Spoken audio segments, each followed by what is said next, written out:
What if I told you that one of the deadliest train disasters in American history wasn't caused by sabotage or war, but by a missing telegraph, a forgotten timetable, and one really bad decision? What if I also told you that this crash involved dozens of Confederate prisoners of war and Union guards, and that the US military tried to bury the story almost as quickly as the bodies? Now imagine all of that happening in a remote Pennsylvania forest. No survivors calling home, no photos, no justice, just silence. This is the story of the Shohola train wreck of 1864, a collision so brutal it killed nearly everyone in 2 wooden trains. And it all started with a single mistake that snowballed into a national scandal. But unlike Gettysburg or Antietam, you probably never heard of Shohola. And there's a reason for that. Because some disasters are forgotten not because they weren't important, but because they were too important. The Civil War was dragging into its 4th bloody year. Over 600,000 people had already died. Abraham Lincoln was up for re-election and far from confident he'd win. Washington was paranoid. The Confederacy was desperate. And the public? They were exhausted. The country was held together with bayonets and telegrams. Every day, trains thundered across the country, hauling soldiers, weapons, prisoners, and sometimes corpses. Railroads were the arteries of the war machine. But like any body under stress, all it took was one clogged vein to cause a massive stroke. July 15, 1864, a Union train filled with 128 Confederate prisoners and 45 Union guards leaves Jersey City, New Jersey. Its destination, Elmira Prison Camp in upstate New York, a place known to history as Helmira. The prisoners are packed into wooden cars like cattle. There are no brakes on half the train, no lights, no heat, no food, no updated schedule. Even worse, the dispatcher doesn't record the train in the master timetable, which means as far as the rest of the system is concerned, this train doesn't exist. It's a ghost on the rails. Meanwhile, from the opposite direction, a regular passenger train is speeding down the same single-track line. It's on schedule, it has the right-of-way, and nobody's told them about the Union train full of prisoners coming straight at them. Both trains are going around 30 miles per hour. The only thing between them, a hand-thrown switch at a place called Lackawaxen Junction. The switch is supposed to divert one train onto a siding, but the telegraph operator at the switch station never gets a message, because there was no message. No one sent one. At 2:40 p.m., in the dense forest near Shohola, Pennsylvania, the 2 trains round a blind curve. There is no time to stop. They crash head-on. The wooden cars explode on impact. Some are crushed instantly. Others catch fire. Shards of timber become spears. Metal scraps slice through men like shrapnel. Prisoners, guards, and civilians are torn apart. Many die instantly. Others are trapped, screaming as flames consume the wreckage. Local witnesses say the sound was like the earth cracking open. Union guards, wounded, disoriented, panicked, begin shooting. They think the prisoners are trying to escape. In reality, most are trying to pull people from the wreck. The shooting kills more men. Local farmers and townspeople rush to help. They carry bodies out on doors. They give water, tear clothes into bandages, offer horses to find doctors, but it's chaos. And then the army arrives. Within hours, the scene is sealed. Civilians are pushed back. No journalists are allowed in. The bodies are buried in a mass grave. The rail line is cleared by nightfall. The War Department issues a short statement. An unfortunate accident, casualties unknown. And just like that, it's over. At least that's what the government hoped. The War Department reports 51 people dead. But locals whisper it was more like 70 or 80. Some say over 100. There's no list, no names, no memorial.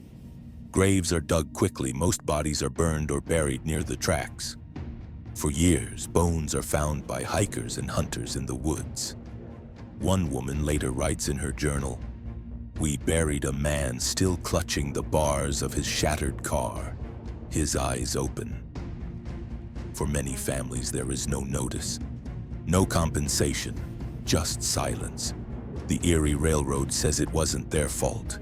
The Army says it wasn't their fault. The telegraph operator says he was never told. The conductor of the ghost train survives, barely, and says he had no idea another train was even on the line. Congress never holds a hearing. No one is punished. And the dead? They're buried together in a mass grave far from their homes. Some of the Confederate prisoners are reburied decades later. The Union Guards are forgotten. The families get silence. The press, already censored by wartime restrictions, moves on. But a few survivors remember, and a few locals never stop asking questions. Why was this train sent without orders? Why wasn't it on the schedule? Why did the government cover it up? And finally, who made the call to send those men to their deaths? In the years after Shohola, something changed. Quietly, without fanfare. The military revised its prisoner transport protocols. Telegraph relays were tightened. The Erie Railroad implemented strict double confirmation systems for trains carrying military cargo. And for the first time, legislation was introduced to standardize how railroads handled unscheduled trains. Not because Congress had a moment of clarity, but because they were scared. Shohola didn't just kill men. It shook the illusion that the Union Army was in control. If something like this could happen and be hidden, what else was going on? This wasn't just a tragedy, it was a liability. Today, if you visit Shohola, you'll find a small monument, erected years later by local citizens. It's modest, quiet, like the wreck itself, nearly forgotten. There's no museum, no highway sign. Most Americans have never heard the name. But in the world of transportation history, Shohola is the ghost in the system, a whispered warning. A reminder that the infrastructure of power is only as good as the people who maintain it. And a warning of what happens when orders go unquestioned. And lives become logistics. We love to believe disasters come with closure, with answers, with someone to blame. Shohola gives us none of that. Instead, it gives us something rarer, a glimpse at the cost of silence. The Shohola train wreck isn't just a Civil War footnote, it's a mirror, one that asks hard questions about system, secrecy, and sacrifice. Questions we still haven't answered. And maybe that's why this story matters most. Because the past didn't go anywhere. It's still riding the rails. Like any major disaster cloaked in secrecy, Shohola gave birth to speculation, conspiracy, and eventually, mythology.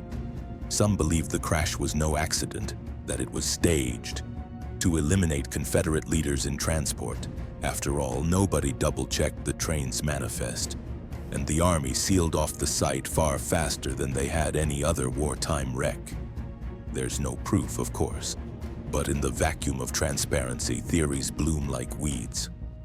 Others say the train was carrying secret documents, or gold, or a high-value spy.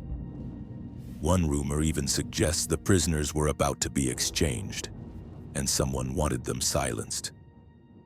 It's unlikely, but in the absence of accountability, people fill in the blanks with whatever makes the most sense, or the best story. Years later, veterans returned to the site to pay respects. Some brought their grandchildren, others refused to speak of it ever again.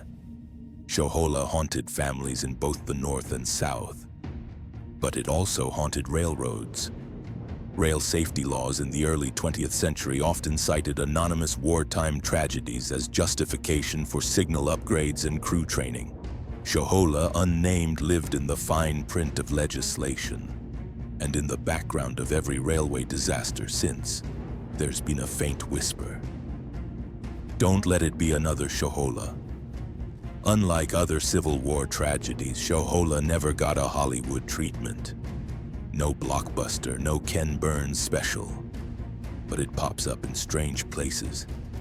A reference in a Stephen King short story. A line in a folk ballad. A fleeting nod in a railroad history textbook.